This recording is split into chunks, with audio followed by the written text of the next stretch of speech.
Boa noite, pessoal. Começando mais uma live de quartas, o nosso espaço virtual do Centro Espírita Nair Montes de Castro, nosso celeiro de luz.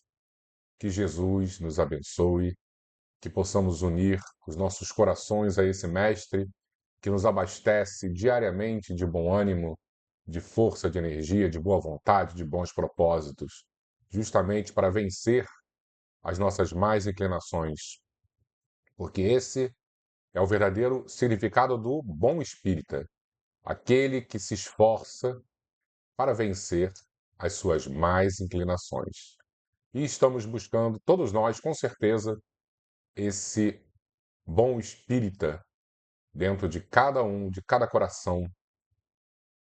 E essa é a nossa súplica de hoje. Força para realmente dobrarmos o nosso orgulho, nossa vaidade, nossos desejos mesquinhos. É isso que pedimos a Jesus. E é por isso que estamos aqui, não apenas somente para ler o livro, isso já seria mais do que o suficiente, porque esses livros são libertadores, esses livros nos abrem uma porta enorme para as realidades do mundo extrafísico. Mas esse espaço também nos gera a oportunidade de refazimento, de reflexão, e essa busca desse contato com todos os frequentadores do Centro Espírita Naim Montes de Castro, nosso celeiro de luz, que de alguma forma nos alimentamos, nos ajudamos, nos ensinamos. Esse é o nosso objetivo. Espero que todos estejam muito, muito bem. E hoje vamos dar prosseguimento à leitura do livro Grilhões Partidos, livro psicografado por Divaldo Pereira Franco e ditado pelo espírito Manuel Filomeno de Miranda. Hoje já falaremos sobre o capítulo 5 e o capítulo 6. Eu estou colocando 2 capítulos por noite, porque os textos são mais curtos, então dá para a gente avançar um pouquinho mais, a gente buscar 2 capítulos e aprender sempre um pouquinho mais. Mas antes de iniciarmos a leitura, vamos dar uma olhadinha quem está conosco aqui. As pessoas já estão chegando. Denise, muito boa noite, Denise. Espero que você esteja muito, muito bem. Jesus te abençoe, você e sua família. Socorro, minha querida, sempre conosco. Obrigado, Socorro, por estar sempre prestigiando a live. Que Nossa Senhora te proteja, abençoe você, a sua família. Márcia Guimarães, muito obrigado também por estar sempre conosco, Márcia. Isso faz muita diferença no grupo, quando a gente vê as pessoas acompanhando, gostando do livro, incentivando. Obrigado mesmo, tá? Que Jesus abençoe você. Kátia, não, é Carla, desculpa, Carla Pimenta, que minha vista já está começando a ficar bem idosa, eu já não consigo mais ler direito. Obrigado sempre pela presença também. A Carla está sempre conosco aqui, né, Carla? Obrigado, tá? Que Jesus abençoe você também. Albertinho, meu irmão, Albertinho, sempre me dando força. Obrigado, meu querido amigo. Nossa Senhora te proteja. Você e Ângela. Muito obrigado sempre, meu irmão. Elizabeth, muito boa noite. Como nós temos duas Elizabeths, a primeira é a Couto e a segunda é a Marques. Eu vou mandar um beijo especial para as duas. Nossa Senhora abençoe vocês, as famílias. Que Jesus ilumine todos nós, trazendo força, coragem. Maria Terezinha, ótima noite também. Obrigado sempre pela presença. Aquele beijo especial para o seu neto. Que Jesus abençoe você, toda a sua família. Sérgio, meu querido amigo, amanhã, se Deus quiser, estaremos juntos. Nossa Senhora abençoe você, sua irmã, Bernardo, sua sobrinha. Raquel Santo, obrigado pela presença, Raquel. Que Jesus ilumine você e sua família. Fernando, ótima noite, Fernando. Obrigado pela presença também. Que Jesus te ilumine. Valéria, muito boa noite, Valéria. Que Nossa Senhora te abençoe. ilumine e ampare. As pessoas vão chegando devagarzinho e vão se acomodando no nosso salão virtual, vamos chamar assim, né? Cada um com o seu Facebook, e depois a gente sobe o vídeo para o YouTube. É importante também colocar no YouTube, porque as pessoas nem sempre conseguem assistir ao vivo, e aí fica guardadinho, fácil de assistir, que eu criei uma playlist lá com as nossas lives, e aí fica muito cômodo. A tecnologia hoje nos ajuda bastante, como sempre nos aconselhou nosso querido Zé Limeira, vovozinho Zé Limeira, que já desencarnou há muitas décadas, mas que eu tive a honra de conhecer quando era criança. Quando ele aparece no nosso celeiro de luz em espírito e nos dá informações, ele pede sempre para que possamos utilizar da melhor maneira possível as tecnologias, né? E a gente consegue perceber hoje em dia tecnologia sendo usada de forma tão irresponsável, né? Mas o nosso propósito aqui é dar um bom uso para todas as áreas da ciência. Esse é o nosso projeto. Então, acho que podemos iniciar a leitura, lembrando que a história gira em torno de uma família muito distinta, onde temos a filha de 15 anos, que na festa de aniversário ela acabou surtando, né, tendo uma crise psicótica e não conseguiu mais sair dessa crise. E as pessoas envolvidas estão começando a perceber que existe algo além de uma loucura mental. E uma outra personagem importante que surge começa a vislumbrar que um quadro obsessivo, isso é, a influência de espíritos bem desequilibrados, podem estar, pode estar acontecendo na vida dessa menina, tá bom? Então, vamos iniciar a leitura, lembrando que hoje vamos ler 2 capítulos, porque eles são mais curtos e vai dar tempo, sim, se Deus quiser. Vamos lá. Interferência espiritual. E como de costume, a gente sempre lê essa parte inicial, que é uma instrução das obras básicas de Kardec. Imaginamos erradamente que aos espíritos só caiba manifestar sua ação por fenômenos extraordinários. Quiséramos que nos viessem auxiliar por meio de milagres e os figuramos sempre armados de uma varinha mágica. Por não ser assim, é que oculta nos parece a intervenção que tem nas coisas deste mundo, e muito natural o que se executa com o concurso deles. Assim é que, provocando, por exemplo, o encontro de 2 pessoas que suporão encontrar-se por acaso, inspirando alguém a ideia de passar por um determinado lugar, chamando-lhe a atenção para certo ponto, se disso resulta o que tenham em vista, eles obram de tal maneira que o homem, crente de que obedece a um impulso próprio, conserva sempre o seu livre-arbítrio. Está no Livro dos Espíritos, questão 525. E é isso mesmo, né? Os espíritos não aparecem na nossa vida empurrando a gente para um lugar, faz isso, faz aquilo. Os bons espíritos, né? Eles são muito sutis. Eles vão através da intuição, nos encaminhando, justamente para que não haja nenhum tipo de agressão ao nosso livre-arbítrio, mas sim uma sugestão amável para nos socorrer e nos ajudar. Então, quando nós estivermos olhando para as nossas existências e virmos assim, está tudo errado, está tudo complicado, está difícil, vamos orar e vamos pedir para que esses bons espíritos possam, de maneira muito delicada, muito amorosa, entrar em nosso pensamento, nos inspirando, né, nos orientando, nos conduzindo, como aquele pai zeloso que pega a mão bem devagarzinho do filho pequeno e vai atravessando os desafios da vida. E aí o texto começa assim: na sua festa de aniversário, Esther fora surpreendida pela agressão de revoltado espírito, que, acoimado por violenta crise de ódio, encontrou na sua sensibilidade mediúnica o campo propício para a incorporação intempestiva com infeliz. Então já deixa claro aí que a menina Esther também tinha uma sensibilidade mediúnica bem exacerbada, né?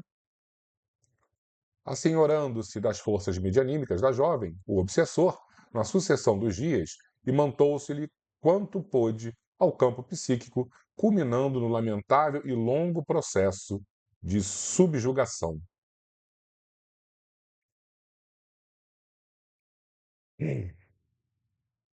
Compreensivelmente, espírito em débito ante os códigos da divina justiça, possuía os requisitos para uma sintonia perfeita, propícia ao agravamento do problema. Então a menina, a obsidiada, ela além de ser uma médium, né, com uma antena assim bem potente, ela também possuía um débito enorme em vidas passadas, e aí favorece demais a obsessão. A sua semelhança na casa de saúde, onde espiava os delitos ultrizes do passado, muitos outros pacientes eram vítimas da constrição obsessiva, fugindo à etiologia clássica da loucura, na qual o enfermo é espírito que busca fugir à realidade objetiva, fortemente assinalado pelas reminiscências próximas em que chafurda. Torna-se suicida inconsciente por meio de cujo recurso procura evadir-se as responsabilidades novas que lhe cumpre assumir e desenvolver a fim de liberar-se. Então, todos nós temos por objetivo maior a nossa libertação. E muitas vezes nós fugimos desses compromissos, né? Fugimos das nossas atividades, fugimos de qualquer maneira tentamos escapar. E aí eles citam que isso é uma forma de suicídio também, né? Um suicídio inconsciente, não um suicídio comum, ordinário, como conhecemos, mas um suicídio inconsciente, quando nós tentamos, de alguma maneira, não enfrentar as nossas vidas. Naturalmente, eclodindo a manifestação da loucura, instala-se também um simultâneo processo obsessivo, graças às vinculações que mantêm encarnados e desencarnados na contabilidade dos deveres múltiplos, poucas vezes desenvolvidos com retidão. Na obsessão, a loucura surge na qualidade de ulceração posterior, irreversível, em consequência das cargas fluídicas de que padece o paciente, vitimado pela perseguição implacável. Então, começa com essa comunhão encarnado-desencarnado, né, onde é o nome que a gente dá é obsessão, o desencarnado tentando dominar, e quando vai passando muito tempo essa obsessão muito forte, acaba também alterando a fisiologia do corpo humano. Então a loucura chega como consequência desse conúbio. Face à insidiosa presença de tal energia deletéria, desarticulam-se o equilíbrio emocional, a estabilidade nervosa, o metabolismo orgânico e, pela intoxicação de que se vem objeto, vários departamentos celulares se desorganizam, envenenando-se, ulcerando-se. Através de tal esquema em muitos processos obsessivos, a terapêutica salutar há de ser múltipla, e aí é muito importante. Acadêmica, né, através dos médicos, e também espírita, imprescindíveis para colimar os resultados eficazes. Às vezes o espírita que é só, né, da passe, desobsessão, e às vezes a área da ciência quer só trabalhar com remédios, com terapia. Não, mas precisa unir as duas forças, né? Porque nós somos corpo e espírito. No caso específico de Esther, encontravam-se como agravantes múltiplos fatores kármicos que aumentavam o sofrimento da aturdida obsessa. Como ninguém se encontra marginalizado ante os recursos divinos, a presença de Rosângela, é aquela auxiliar de enfermagem, né, que nós já vimos semana passada, representava o recurso inicial utilizado pelos benfeitores invisíveis para os primeiros tentames favoráveis à alienada, embora jamais houvesse ficado sem a superior assistência. Profundamente amadurecida, não obstante a pouca idade física, a auxiliar de enfermagem experimentara, desde cedo, o cadinho purificador de muitas vicissitudes e aflições, que contribuíram para a harmonia íntima de que se fazia possuidora. Órfã desde os 8 anos, ficara aos cuidados paternos em subúrbio carioca, lutando com bravura pela sobrevivência. Sensível e meiga, conseguira granjear afeições espontâneas entre os vizinhos, que passaram a assisti-la com desvelo, inclusive matriculando-a em escola primária próxima ao lar. O pai diligente trabalhava afanosamente, mantendo-se viúvo quanto pôde. Consociando-se alguns anos depois, a esposa fez-se terrível adversária da enteada, que foi então, desculpa, trasladada para digno lar em Botafogo, onde se alojou na condição de ama de criança. Virou uma babá, né? À medida que o tempo se desdobrava, natural, conquistou a amizade dos patrões, em que o tempo se. Desculpa, os patrões, que, em lhe identificando o drama resignado, resolveram socorrê-la da maneira mais favorável.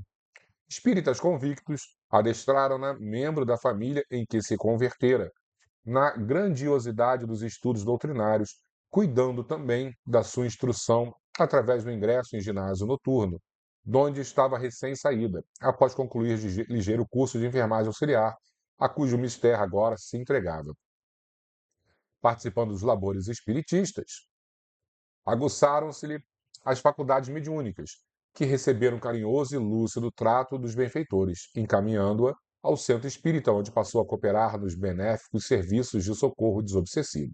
Então, a menina, apesar de novinha, já tinha trilhado uma história bem interessante, né, de desafios, foi acolhida por uma outra família, conseguiu fazer um estudo, né, virar auxiliar de enfermagem e trabalhava num centro espírita com muita dignidade na área da desobsessão. Ao defrontar Esther, pressentiu a tragédia que se desenvolvia, além das manifestações exteriores da paciente. Então a menina, quando viu Esther, viu que ali era muito mais do que uma loucura, né? Existia uma obsessão também. Simultaneamente, poderosa simpatia brotou-lhe dos sentimentos puros, envolvendo a atormentada desde então na devoção das suas preces e vibrações. Inspirada pelos seus guias espirituais, pelos seus e pelos guias espirituais da doente, foi-se pouco a pouco acercando até conseguir, com a simples presença, acalmá-la, desembaraçando-a da camisa de força a que vivia jugulada, quando não se encontrava sob as altas doses de sedativos que lhe eram impostas com regular frequência. Suas horas de folga as dedicava à moça, que nem sempre a recebia com qualquer lucidez ou passividade. Todavia, pelas emanações psíquicas que exteriorizava, conseguia neutralizar a agressividade do obsessor, que se lhe submetia à força moral como se fora uma energia balsamizante que se contrapunha à sua nefasta pertinácia. Então a energia da menina era tão tranquila, tão boa, que ela conseguia às vezes até acalmar o obsessor, né? O obsessor não tinha muita força quando ela estava perto. Emocionado, inteirou-se do terrível sofrimento da tutelada, mediante o conhecimento da história clínica e por meio de informações que logrou recolher discretamente. Aconselhando-se com os tutores, resolveu-se procurar os pais da internada, na pressuposição de elucidá-los sobre a enfermidade da filha. Confiava poder ajudar, fiel à recomendação evangélica. Solicitando por telefone uma entrevista formal com o senhor coronel e a senhora Constância Santa Maria, foi recebido em clara manhã de setembro no apartamento outrora feliz, ora transformado em triste refúgio de amarguras e reminiscências dolorosas. Acolitada pelos espíritos benfazejos, que amparavam apresentar-se com natural timidez e constrangimento, não lhe passou despercebido o enfado refletido na face dos anfitriões. Sentia-se vistoriada com enérgica observação, e não fossem as excelências dos propósitos que a animavam, teria solicitado escusas, recuando, né? Ela chega para ajudar e vê os pais da menina de maneira tão fria, né? Se ela realmente não fosse um ser tão iluminado, ela teria ido embora. Na conjuntura firmemente teleguiada pelos espíritos, falou sem rebuços. Rogo-vos permissão para elucidar que afeição muito grande e até certo modo inexplicável liga-me a Esther, de quem me fiz encarregada no hospital por solicitação espontânea. O casal, emudecido, surpreso, escutava, sem dissimular o desinteresse pela sua presença. Depois de breve pausa, continuou o antimutismo descortês dos ouvintes.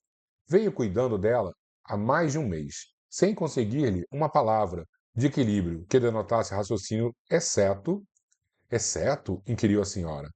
Exceto há poucos dias, prosseguiu, quando muito debilitada, num breve momento pareceu recobrar a claridade mental, balbuciando: Mamãe, mamãe, onde você está? Tenho medo, mamãe. Oh, meu Deus! Exclamou em pranto incontrolável a dorida senhora. Acalme-se, meu bem, acudiu o esposo igualmente lacrimoso. Perdoai-me trazer-vos a renovação das lágrimas. Intentou auxiliar, emocionada, a seu turno. Sucede que acompanhe Esther como somente o faria a uma irmã muito querida, e com um senso de observação aguçada, comparo a outros enfermos. Comparando, né, a outros enfermos, anoto, percebo o que muitos não conseguem ou talvez prefiram não ver. Como assim? Interrompeu-a o senhor coronel. Por favor, seja mais clara. Diga-nos o que aqui veio. Nossa filha hoje o pouco e o tudo da nossa ditosa existência. Você também é tão jovem que não consigo ficar à vontade. Parece-me imatura, sem experiência. Todavia, somos ouvidos, atentos. Prossiga. Senhor Coronel, iniciou Rosângela. Esther não é uma louca segundo os padrões comuns, tradicionais. Sim, sim, interrompeu o Coronel Constâncio. Nós sabemos. Seu psiquiatra já nos asseverou o mesmo. Não, por favor, atalhou Rosângela. Ouve-me primeiro. Não é comum porque não a considero louca. Digo bem, assegurou calma e lúcida, dirigida espiritualmente, uma obsessa por espíritos. Aí imagina o choque que aquela família católica não deve ter sentido, né? Não compreendemos a alusão que nos parece absurda, interceptou-a o interlocutor azedo.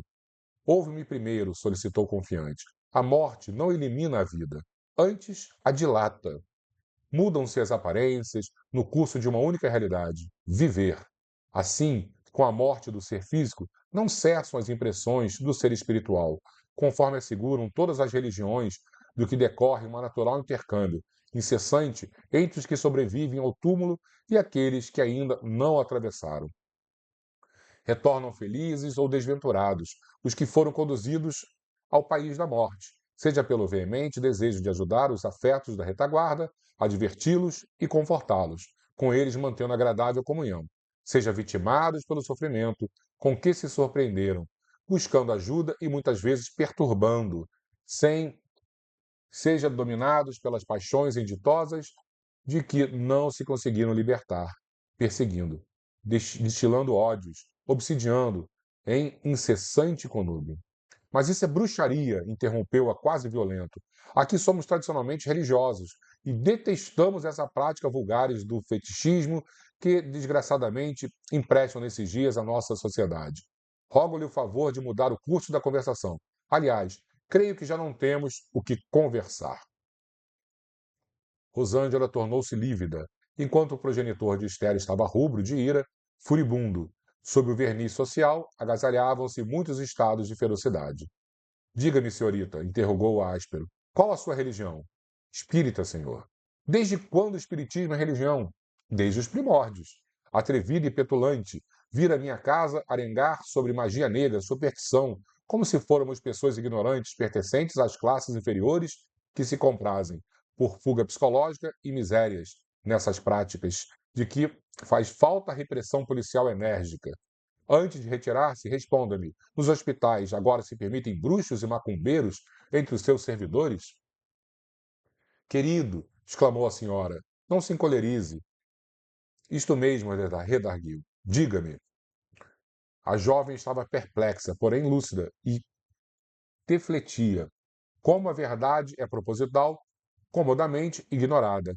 Quão poderoso é o cerco do orgulho que separa homens por dinheiro, posição, aparência, apesar de todos marcharem inexoravelmente para uma mesma direção. A consciência que os examinará despidos dos engodos a que se aferram. Inspirada, contestou delicadamente: Excelência, aqui venho propor-me servir com humildade e desinteresse. A minha confissão religiosa não tem ligação com a minha modesta função hospitalar, senão para impor-me a conduta cristã, que ensina misericórdia em relação aos infelizes, estejam nas camadas do infortúnio social ou no acume da ilusão econômica. No santuário espiritista que frequento, o alvo redentor é Jesus. A estrada a percorrer chama-se caridade, seguindo sob o sol da fé viva e a força do amor fraternal. Venho a este lar em missão de paz e dele sairei pacificada, sem embargo, expulsa, o que muito lamento, não por mim, que reconheço a minha própria desvalia. O vaso modesto, não poucas vezes, mata a sede, oferta o medicamento salvador, retém o perfume atende a mistérios relevantes, enquanto preciosas taças de cristal lapidado adornam mortas, empoeiradas móveis luxuosos e inúteis. O coronel Santamaria e a esposa ouviam-na, incomodados pela argumentação superior, apresentada com humildade, impossibilitados de a interromperem, magnetizados pelos instrutores espirituais presentes. Enquanto isso, semi-incorporada, Rosângela aduziu. Brilhe a vossa luz, conclamou o Cristo, para que o mundo vos conheça. A luz da verdade fulgurará apesar das 1000 tentativas da treva, em domínio transitório. Os pseudo-bruxos que a intolerância fez queimar, ao perecerem, não deixaram silenciosas as vozes que retornaram e volverão até instalado na terra o reino de Deus. E após rápida reflexão, continuarei velando por Esther. Nunca mais esbravejou o senhor coronel, que rompera o mutismo obrigatório a que estava subjugado. Providenciarei para que não volte a vê-la, caso não resolva exigir a sua expulsão daquele frenocômio. Como lhe aprouver, excelência, dai-me vossa licença. Bom dia, senhores, passai bem. E retirou-se.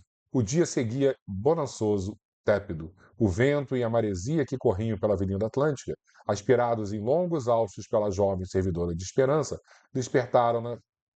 Só então, concatenando ideias e ordenando lembranças, deu-se conta dos acontecimentos, sendo visitada pelos receios e as lágrimas.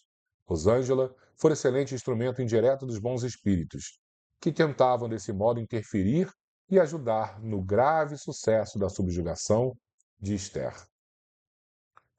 Muito interessante esse capítulo, e agora vamos iniciar o capítulo 6º, porque uma ótima surpresa nos aguarda nesse capítulo, hein? Temos muita coisa boa para ler ainda. Estou vendo aqui que nossa querida amiga Tereza chegou. Boa noite, Tereza. Que Jesus abençoe você. Bem-vinda, tá? Então, capítulo 6º, forças em litígio. E aí, como todo capítulo ao iniciar, temos uma passagem, dessa vez a passagem do Evangelho segundo o Espiritismo, capítulo 20, item 4. Ide e pregai. Convosco estão os espíritos elevados. Certamente falareis a criaturas que não quererão escutar a voz de Deus, porque essa voz as exorta incessantemente à abnegação. Pregareis o desinteresse aos avaros, a abstinência aos dissolutos, a mansidão aos tiranos domésticos, como aos déspotas. Palavras perdidas, eu o sei, mas não importa. Faz-se mister, regueis com vossos suores o terreno onde tendes que semear, porquanto ele não frutificará e não produzirá senão sob os reiterados golpes da enxada e da charrua evangélicas. Ide e pregai. Que passagem linda essa passagem do Evangelho. Ide e pregai. Embora as qualidades morais que exornavam o caráter do coronel Santamaria, era ele um homem temperamental.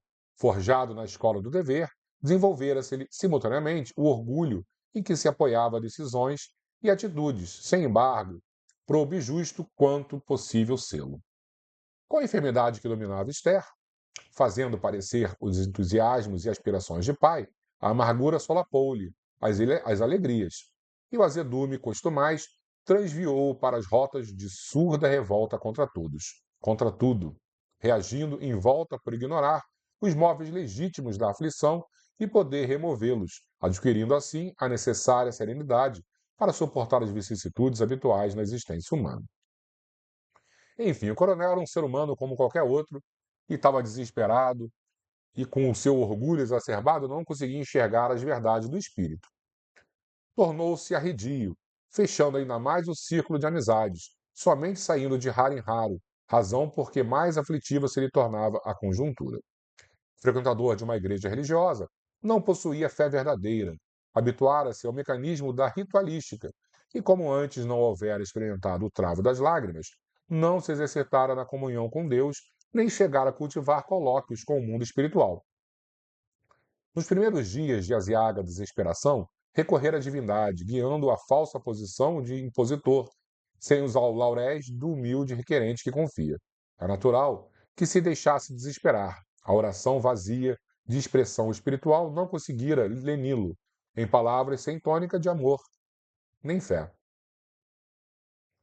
Guardava, no entanto, esculpido na vaidade social, o rótulo de uma crença em que não participava de forma alguma, acreditando-se merecedor da subserviência divina, por acomodação e ignorância, subverter a ordem das posições entre ele e Deus, graças à cumplicidade clerical, sempre disposta à distorção dos lídimos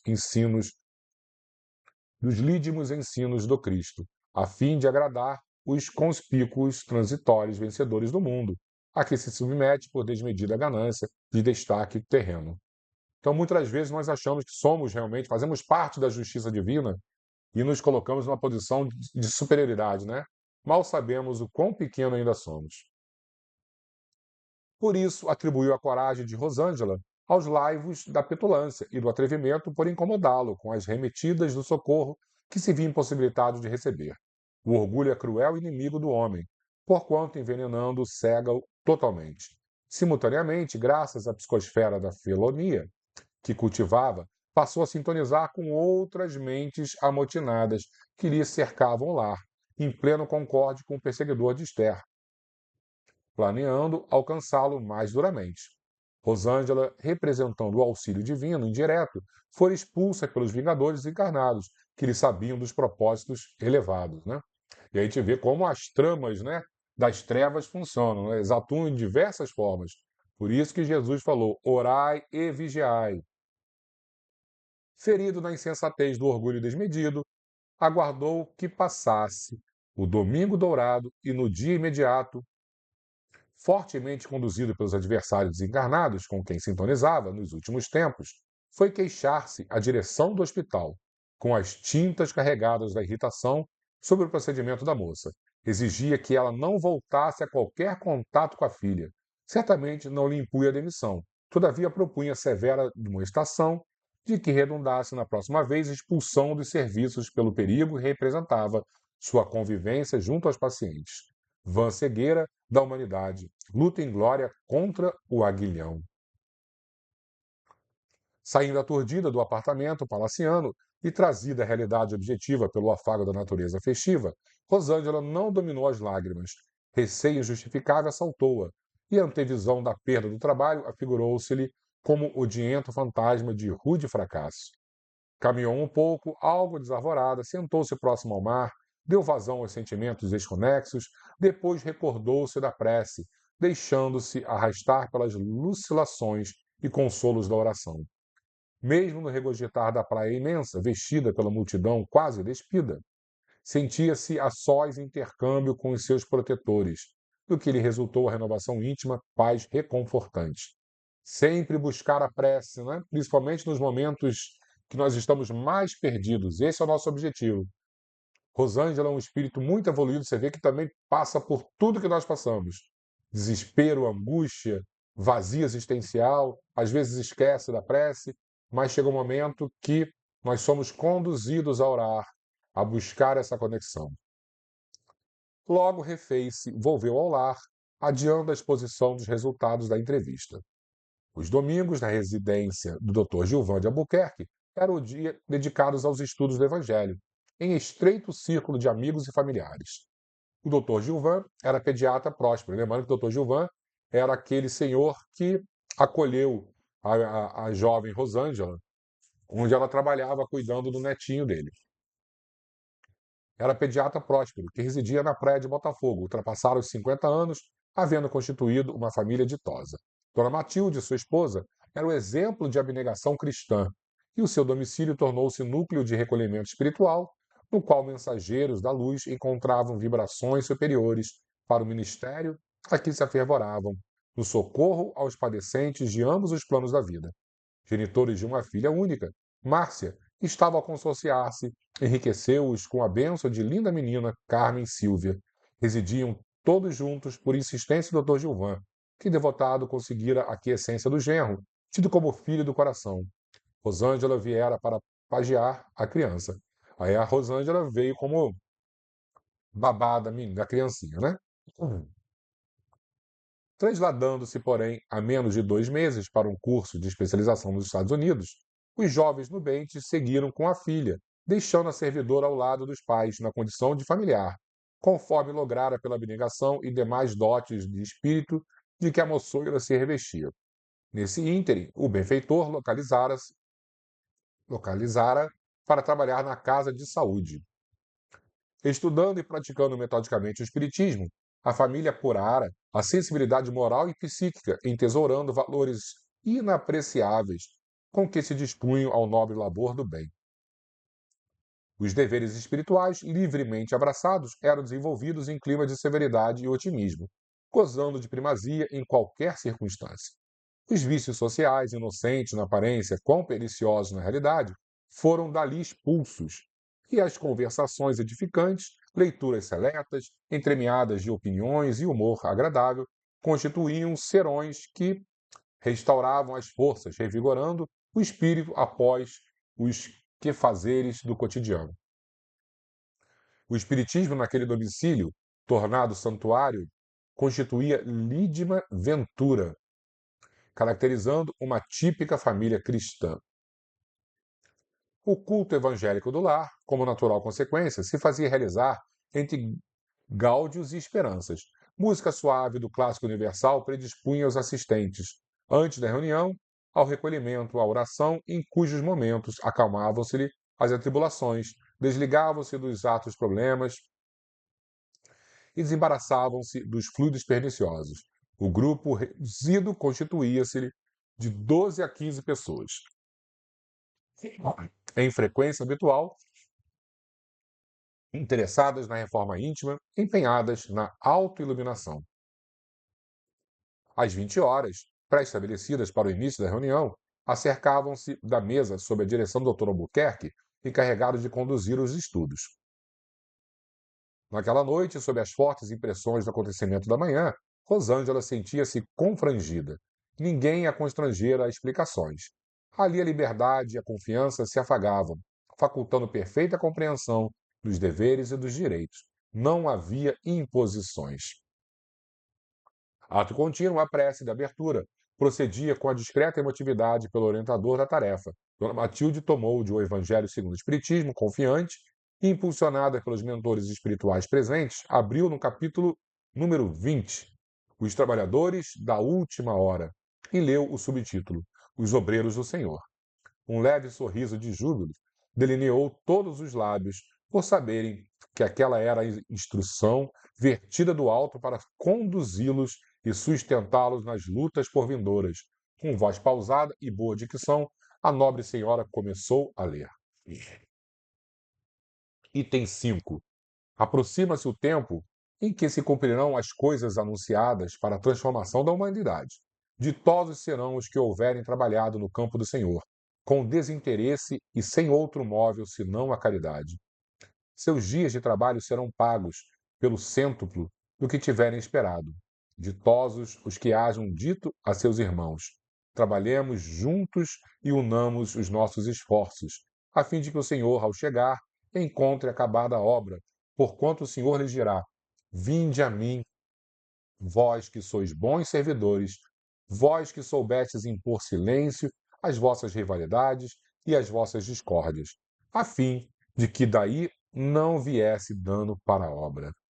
Que belíssimo! A palavra bem articulada, com a inflexão de sadia emotividade contagiante, prosseguiu até o fim da eloquente mensagem ditada pelo Espírito de Verdade em Paris, em 1862, que seria o tema central dos comentários e estudos da noite. Com ordem, os componentes do grupo respingaram opiniões, entretecendo conceitos e comparações aqueles dias, com que se ensejavam a levantamento de ânimo e predisposição para os ardorosos trabalhos em considerando a última hora, em rápida andatura. Inspirados, adaptavam nas próprias necessidades, formulando conotações valiosas em relação às outras lições das demais obras da codificação, especialmente o Livro dos Espíritos, que, passo seguinte, foi lucidamente examinado. O ambiente respirava o ar festivo da natureza, que se adentrava, misturando-se às saturações balsâmicas da sala, onde espíritos felizes confraternizavam com os obreiros terrenos, em preparação das tarefas futuras. Transcorridos alguns minutos reservados à oração intercessória e às vibrações pelos enfermos, presidiários, sofredores de várias classificações, fez-se espontânea pausa, como se fortemente magnetizados pelas presenças, sentissem que amado benfeitor, em ação especial, viesse instruí-los, orientá-los. Fluidos anestesiantes penetravam e suave melodia tangira por mãos seráficas, alcançando-lhes a alma sem rociar-lhes sequer os ouvidos. E aí chega o grande momento. Adolfo Bezerra de Menezes, o amorável instrutor, tomando os centros da mente e o comando da voz de Rosângela, apresentou-se em suave manifestação psicofônica de relevante, significação. Meus irmãos, enunciou com entonação inesquecível, Jesus nos favoreça com a sua paz e nos abençoe. Todos eram ouvidos em uníssono, mentes e sentimentos estreitados em dúlcida emotividade. Após a saudação repassada de ternura, prosseguiu. Trabalhadores imperfeitos que reconhecemos ser, encontramo-nos no campo que a própria insensatez deixou ao cuidado das pragas e do abandono. Em todo lugar, desolação e ruína, jardins vencidos pelo matagal, pomares destruídos pelas tormentas, solo crestado, sebes arrebentadas, fontes vencidas por miasmas, habitadas por animais venenosos. Todavia, é a nossa área de labor e redenção, onde devemos recomeçar e agir. Dispomos do trato da terra que a nossa incúria desrespeitou, cabendo-nos agora recuperar pela carinhosa assistência o prejuízo, aplicando todos os recursos ao nosso alcance, enquanto urge a oportunidade. Em razão disso, mister considerarmos em profundidade o ensino evangélico do Ide e Pregai, ensinando com o exemplo que edifica e avançando com as mãos enriquecidas pelas obras, através de cujo resultado atestaremos a excelência dos nossos propósitos. Não há tempo, nem seria justo malbaratá-lo nas discussões infrutíferas das vaidades intelectuais, exaltando a fatuidade e a arrogância, enquanto as epidemias morais e sociais assolam terríveis, arrebanhando e destruindo multidões de incautos e incontáveis criaturas que experimentam a coercitiva escravidão. O Evangelho é o nosso zênite de amor e o nosso nadir de mensuramentos. Quem se exalta inicia a trajetória para baixo. Aquele que se glorifica entorpece-se da ilusão. Todavia, o que avança é infatigável, ignorado, mas servindo, humilhado, no entanto valoroso, perseguido, porém imperturbável, transformando os sentimentos numa concha afortunada de amor, logrará o elevado cometimento do êxito real. Essa parte foi lindíssima. Nenhuma queixa, portanto, nenhum rol de mágoas.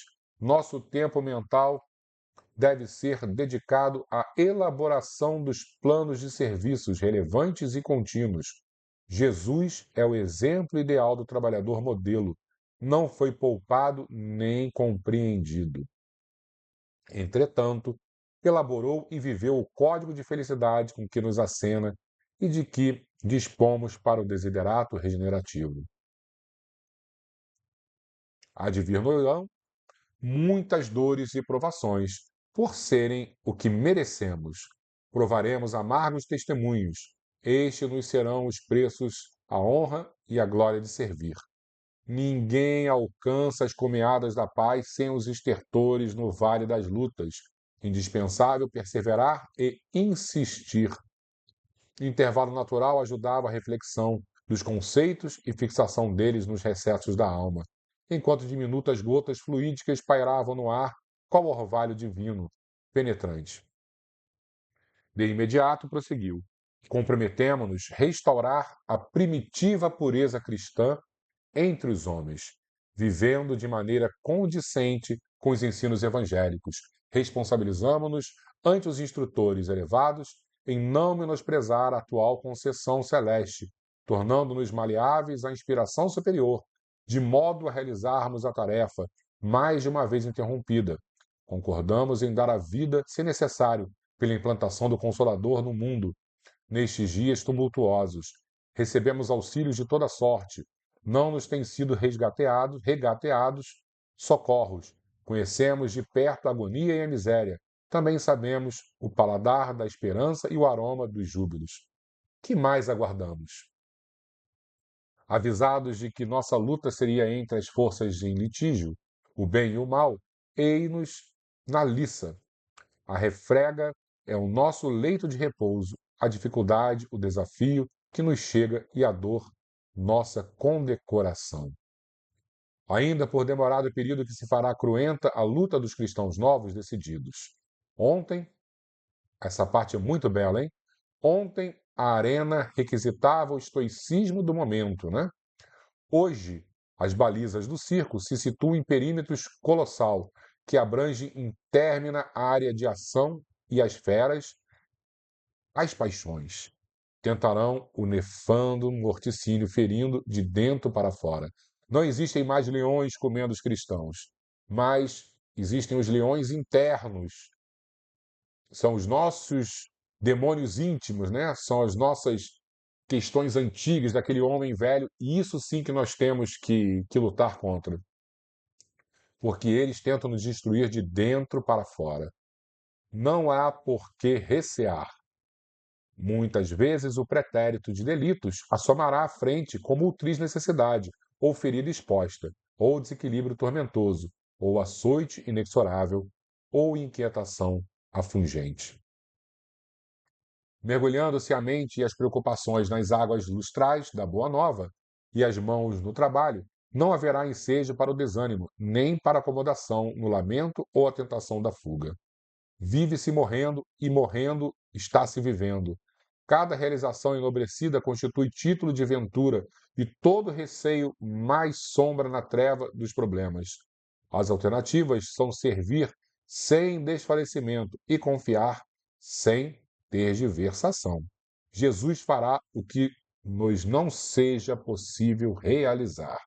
Sempre acreditar que Jesus vai completar a obra. Confiados em que a vitória final a Ele pertence, exultemos e prossigamos. Suplicando que o seu amor nos permeie e a sua misericórdia nos alcance, sou o servidor humílimo de sempre, Bezerra. Respirava-se o ambiente das primitivas células do caminho. A atmosfera suave expressava o significado do momento. Lágrimas aljofravam os olhos de todos, nascidas nos peitos túmidos de emoção. Proferida a prece final, Dr. Albuquerque considerou, encerrado o culto da noite, entre gratidões a Deus e esperanças no futuro promissor. Pessoal, que lindíssima essa passagem, hein? Que profundidade. Depois, se quiserem, por favor, retornem, leiam novamente, escutem novamente, porque vale a pena repetir diversas vezes. Foi muito profundo. Essa passagem de Bezerra realmente é um acalento para os nossos corações, é força para as nossas almas. Precisamos ouvir diariamente isso, porque existe muita verdade evangélica nessas citações. E chegamos ao final, então, de mais uma live, e como de costume, colocar a aguinha ao nosso lado, porque no momento da oração vai se completar o trabalho da noite, que é transformar esse líquido em remédio salutar. Com certeza, nesse momento de Bezerra, essa água já está aqui sendo trabalhada, sendo transformada. Mas a cereja do bolo vai ser esse momento de oração. Vamos fazer a nossa prece. Mestre Jesus, querido amigo de todas as horas, graças te damos, Senhor, por esses momentos de conexão com Deus Pai, em primeiro lugar, o nosso Criador, que é amor acima de tudo. Obrigado por tudo que acontece em nossas vidas, pois sabemos que existe um propósito para todas as dificuldades e todas as vitórias que alcançamos. Que a tua paz ilumine os nossos corações, porque sem ela caminhamos de maneira insegura, de maneira temerária. Precisamos de paz, Senhor. Precisamos de auxílio. Precisamos de força.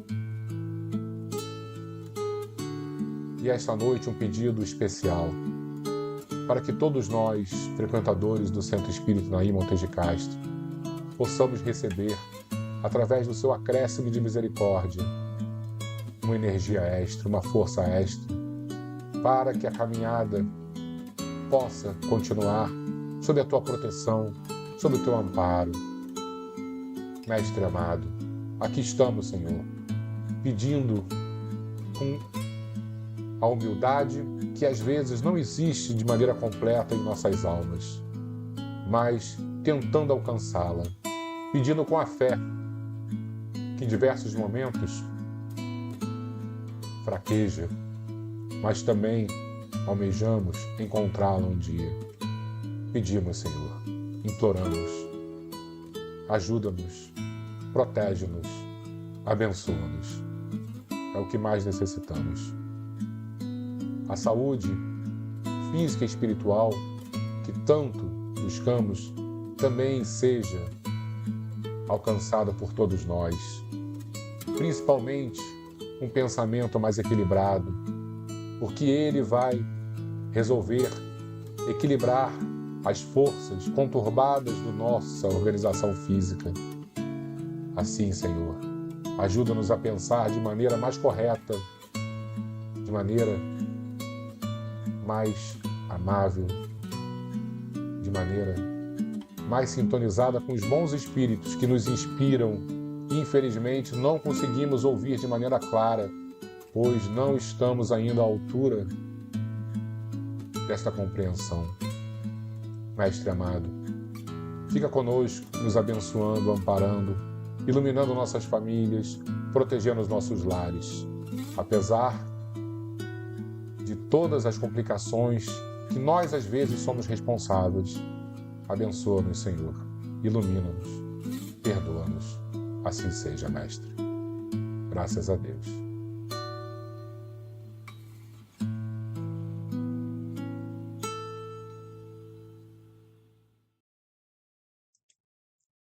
Muito obrigado, pessoal. Que Jesus esteja realmente em nossos corações e que nossos lares possam estar protegidos por esse Mestre que nos ama tanto e que nos busca a cada dia, nos oferecendo soluções intermináveis para os nossos problemas. Basta que também façamos as nossas partes. E hoje é um recomeço para as nossas existências. Vamos buscar nesta fé, nesta confiança que estamos construindo em nossos corações, força extra para modificar os nossos propósitos. Muito obrigado a todos e até semana que vem, se Deus quiser, pessoal. Muito boa noite.